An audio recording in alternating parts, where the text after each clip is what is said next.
Send me free stuff. Yeah. Well, I'd like to see you wear WWE shirts.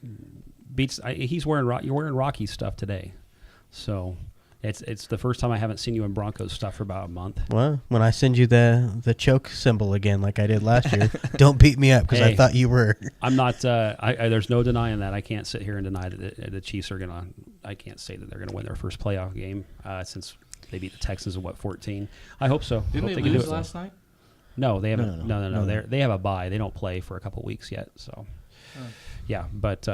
As a bye might be a whole different word for the Chiefs after they play either the Colts or the. That's more than enough time Ravens. for Andy Reid to hit the buffet at KFC a couple of times. It's true. Yeah, I think probably just give him that long of a break, and he probably forgets about the game. He's not used to playing in January, so I don't know what he is if he knows what's up. Well, we'll see what happens. But well, cool. Next one, yeah. Let's go ahead and go into Aquaman. I saw it the week before it came out in the U.S. I had screening through Amazon Prime, so I was able to go see it. And then I saw it a second time in IMAX.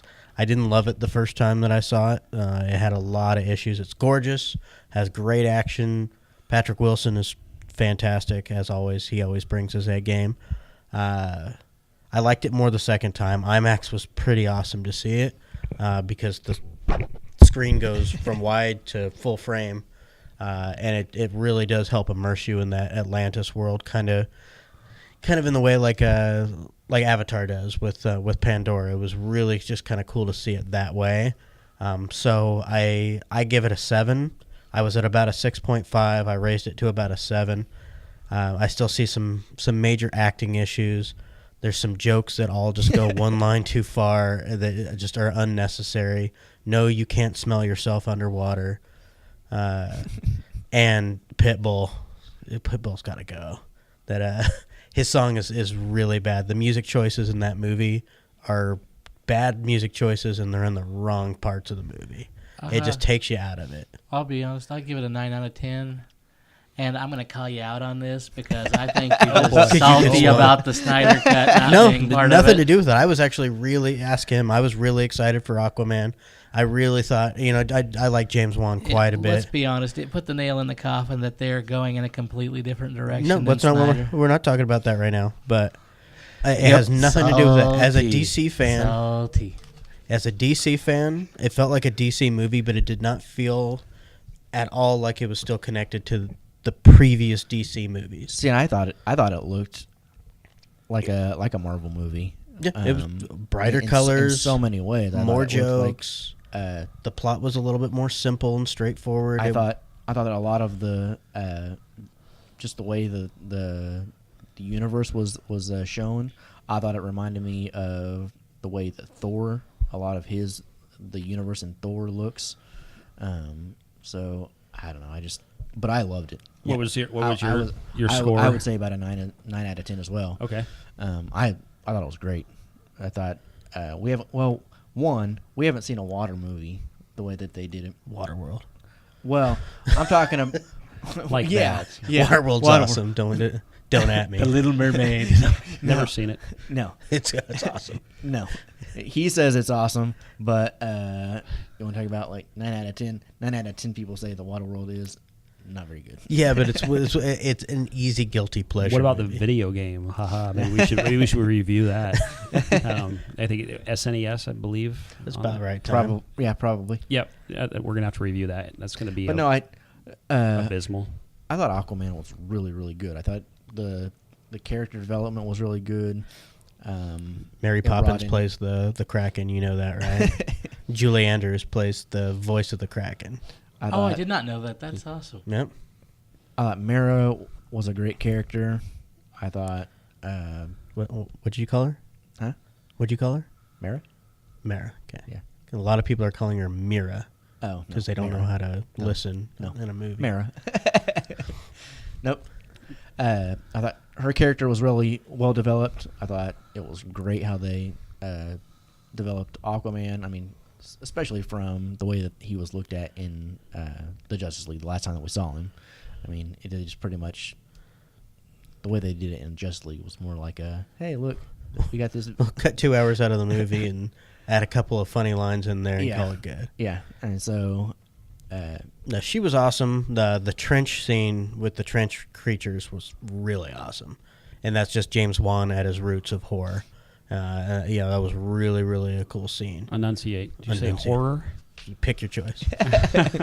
Oh yeah, the trench creatures. Yeah, they were straight out of the comic. Yeah, they were pretty awesome. And just some of the shots of when they're diving underwater, and it kind of gives you that side cutout view where you can see the ship and then see all the creatures following them underwater, was really cool. There's no denying the movie was gorgeous, but it had some major issues that just kept me from loving it. And to me, I think that's probably another reason why I liked it so much, was that usually, we've seen it with movies like The Green Lantern. And I don't know. Green Lantern's terrible. I know. No. I'm bringing it into my point, though. The reason why it was so terrible is that they used so much CGI. And to have a water scene the way they did in that movie, where they used a lot of CGI, obviously. I mean, human beings can't be underwater. What? Actual human beings. In Tomb Raider, they can't have Brandon give some gills. Yeah. And the way that they did it just looks really, really good. I mean... The whole movie. Which it does surprise me that the visual effects aren't up for an Oscar, because Black Panthers are, and the CGI was pretty rough in a lot of spots. And Black Panther, yet it's up for like 9 Academy Awards. Yeah. Technical aspects, nothing wrong with any of that. The movie really is gorgeous. It's everything underwater was really great, really well realized. It does have a really nice Middle Earth kind of underwater feel that was really cool. And I think to get to a broader audience, though, and to sell better, I think that's what you need to do. And I think that's why this movie is doing so good. I think that's why a lot of people have given it such positive reviews. You get into the more story-based, like deep story-based, like your favorite, which is Batman v Superman. You get into a real deep story-based like that one. That's when you start to lose people. It's definitely drastically different. There was things that could have easily been cleaned up. Like I said, the music choices in the movie and their implementation, if you get rid of that and you fix a couple of the jokes, which the jokes weren't bad, but they all just went one step too far. Clean that up, I'd raise it a point easily. See, really, I didn't think the jokes went too far. The jokes were quick, and it was over with. It wasn't drug out like how Thor was one, especially Ragnarok was one giant joke. Well, for sure, yeah. The Ragnarok goes way too far, which is why I'll probably never watch it again. But just for instance, the underwater scene, when they first dive into the water and they open up the shipping container, and he's like, "Oh yeah, I'm not getting in that. I don't want to smell like chum." And she's like, "That would be an improvement." That's funny banter. We go back and forth like, "Oh yeah, you would smell better if you smelled like chum." But then he stops and he smells himself and he almost throws up from his own underwater stench. Like, that was the one step. If you cut that out, you go from funny adult banter to childish humor with one extra line. Mm-hmm. Yep, I stink. That was lame. That's nitpicking. That's what separates it from being a great movie to kind of cheesy at spots. Brandon's not a Pitbull fan. He's Mr. Worldwide. I don't mind. He's Pitbull. Mr. Worldwide. That includes the oceans. That's okay to me. Yeah, right. I don't mind Pitbull, but the implementation was just really bad in that. I got to see it too, and I'm with Brandon. My score is 7 out of 10. Definitely a way bigger fan of Into the Spider-Verse. I thought it was a way better movie. But Aquaman is a lot of fun. The big takeaways for me, Patrick Wilson's amazing about everything he's in.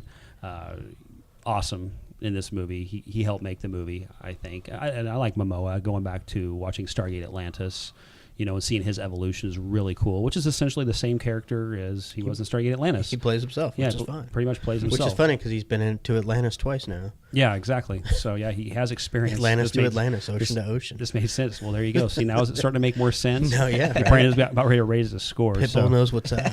So we got two 9 out of 10s, and then we got two 7 out of 10s. So that's right. Yeah. So it makes it 80%. So as a whole, I guess it's a B- from all of us, which is a pretty good score. I think it's an improvement for DC over their last movie. Yes, over a 2. Yeah.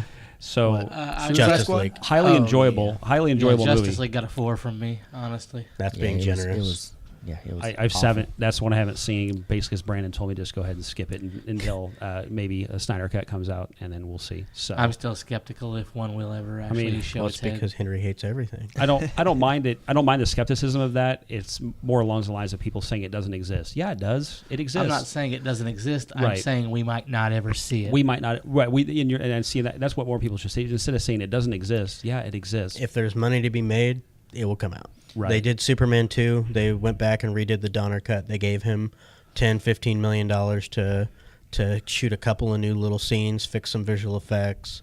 They went back to test footage and reinserted them the way he wanted and gave us a pretty drastically different version of the movie. My only critique of it would be, and I'd like to know your guys' opinion on it, is in terms of best reviewed, Avengers 1 has generally been looked at as the best reviewed by the general public, and I think a lot of it was that you brought in all these characters all into one big movie, and it worked. Back then it did. Do you think that we could ever get that from the Justice League? Oh, 100%. You know, a lot of different things happened. I don't blame Joss Whedon for what happened. I do blame Warner Brothers. You can't take one full movie that has been built up from previous storylines, chop it down by 60-65%, refilm a bunch of stuff that's not supposed to be there, and especially in 6 months. And do you think that the way that, because remember when the Avengers came in, you had already introduced Captain America, you already introduced Thor, you introduced all the main characters basically in the movie. I think that worked for Marvel, but it wasn't necessary. But I mean, because I think what happened though with the Justice League is that they went into the individual storylines rather than them all just being one cohesive unit already, and so it dragged the movie out. Well, see, I will argue with you on that, because when the Avengers movie started, they weren't one cohesive unit. They became a cohesive unit by the end of the movie. Well, but I mean, they were already working in unison, though. No, they really weren't. I mean, they were fighting. There was a lot of infighting in that first movie.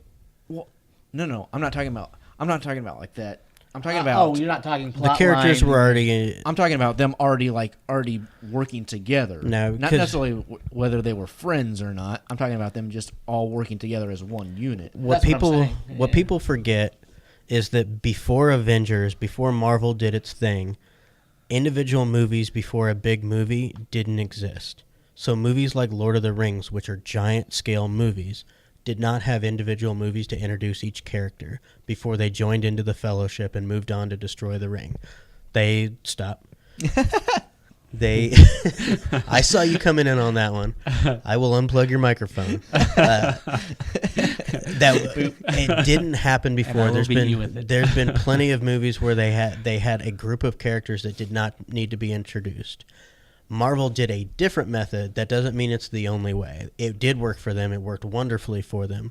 I don't blame Marvel for picking a method and sticking to it and making a ton of money doing it. It's worked for them.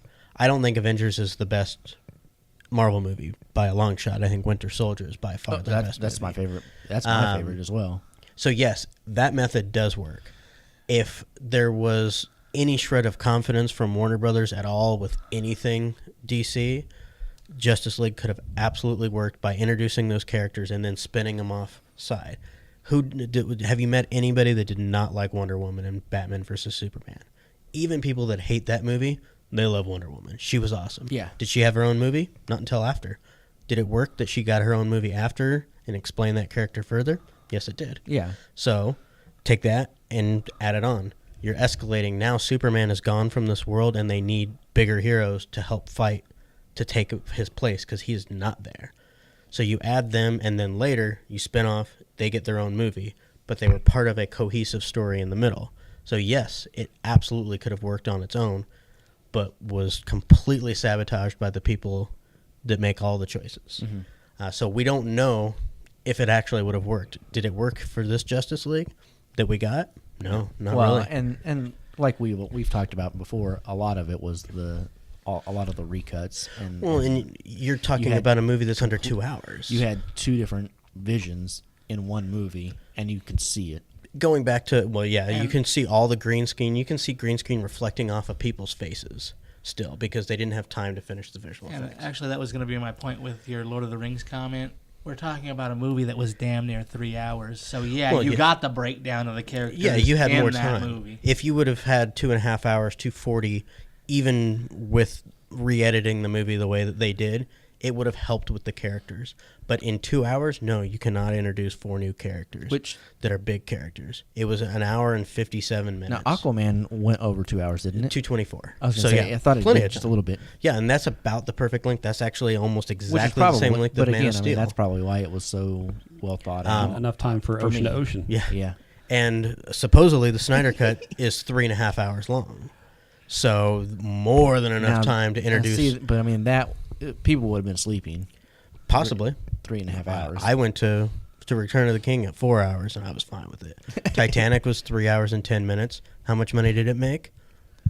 A lot. Oh yeah, I watched all the extended cuts of Lord of the Rings after they came out with them, and I saw them all theatrically.